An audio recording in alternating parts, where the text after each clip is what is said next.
మన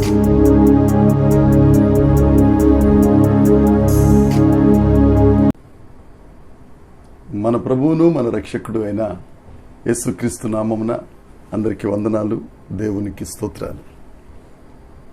గొప్ప దేవుడు, అత్యున్నతుడు, మహాదేవుడు యేసుక్రీస్తు ప్రభు మన ఎడల కనికరము చూపించి, కృప చూపించి మన జీవితాలలో మరొక నూతన దినమును అనుగ్రహించినందుకు సమస్త మహిమ, ఘనత, ప్రభావములు యేసయ్యకు మాత్రమే చెల్లునుగాక.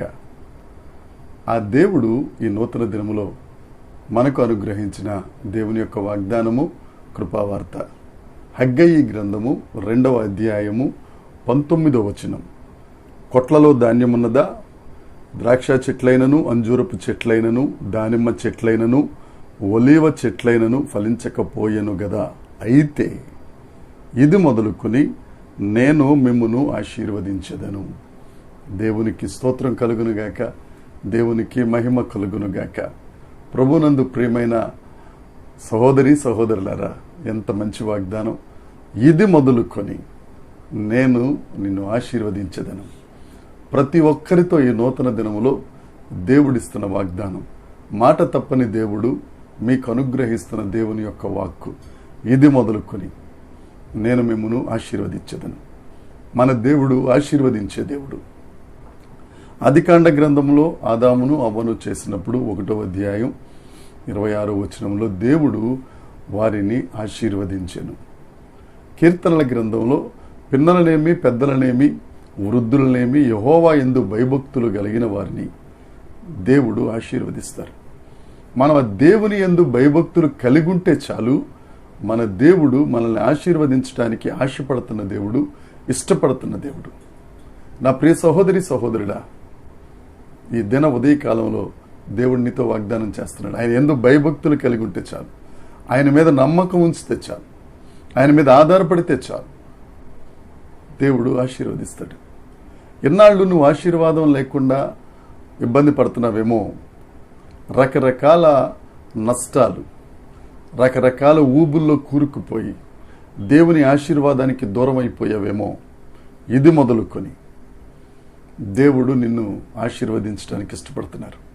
నువ్వు ఆయన యందు భయభక్తులు ఉంచితే చాలు, ఆయన యందు నమ్మకం ఉంచితే చాలు, దేవుడు నిన్ను ఆశీర్వదిస్తారు, నీ కుటుంబాన్ని ఆశీర్వదిస్తారు, తద్వారా సంఘాన్ని ఆశీర్వదిస్తారు, సమాజాన్ని ఆశీర్వదిస్తారు.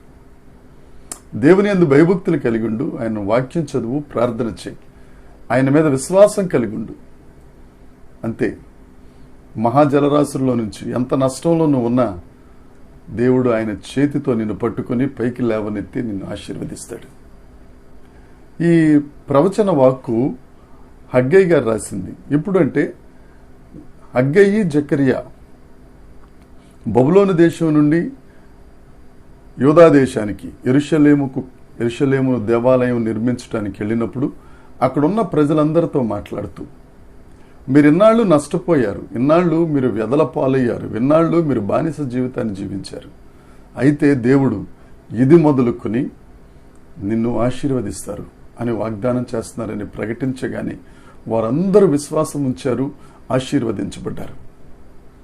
నువ్వు ఇన్నాళ్ళు ఒకవేళ దేవునికి వ్యతిరేకంగా ఉండి అవిధేయత చూపించి దేవునికి దూరం అయిపోయావేమో, ఒకవేళ ఏదో పాపం వేలటం వల్ల దేవునికి దూరం అయిపోయావేమో, లేదా రకరకాల సమస్యల వలన, ఒత్తిడుల వలన, నీకున్న కష్టాలను బట్టి, ఇబ్బందులను బట్టి దేవునికి దూరం అయిపోయావేమో, ఈ దినం నీదే.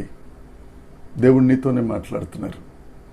నువ్వు దేవుని దగ్గరకు వచ్చి భయభక్తులు కలిగి ఉన్న ఎడల, నీ హృదయంలో యేసయ్యకు చోటిచ్చిన ఎడల, ఆయన ఎదుట సాష్టాంగ పడితే ఆ దేవుడు నీతో వాగ్దానం చేస్తున్నారు.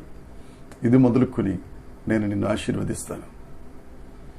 నువ్వు ఎన్ని విధాలుగా దేవునికి దూరం అయిపోయినా, ఆయన గుండెను గాయపరిచిన మరలా దేవుడు అంటున్నాడు, నువ్వు నా దగ్గరికి రా, నేను నిన్ను ఇది మొదలుకొని నిన్ను ఆశీర్వదిస్తాను. ఈ రోజు మొదలుకొని దేవుడు నిన్ను ఆశీర్వదిస్తున్నారు.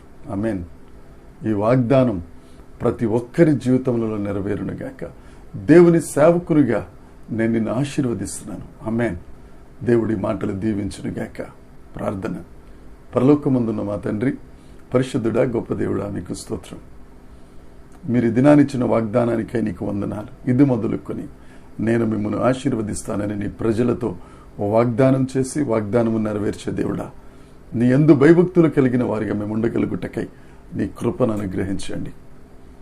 విశ్వాసం ఉంచి నీ మీద ఆధారపడి మీ ఆశీర్వాదములను పొందుకొని నీ నామం మహిమార్థమై మేము బ్రతకగలుగుటకు కృప దయచేయమని మా ప్రభువు రక్షకుడైన యేసుక్రీస్తు నామమున ప్రార్థించడిగి వేడుకొనుచున్నాము తండ్రి. ఆమేన్. దేవుని కృప మనందరికీ తోడై ఉండునుగాక. ఆమేన్, ఆమేన్, ఆమేన్.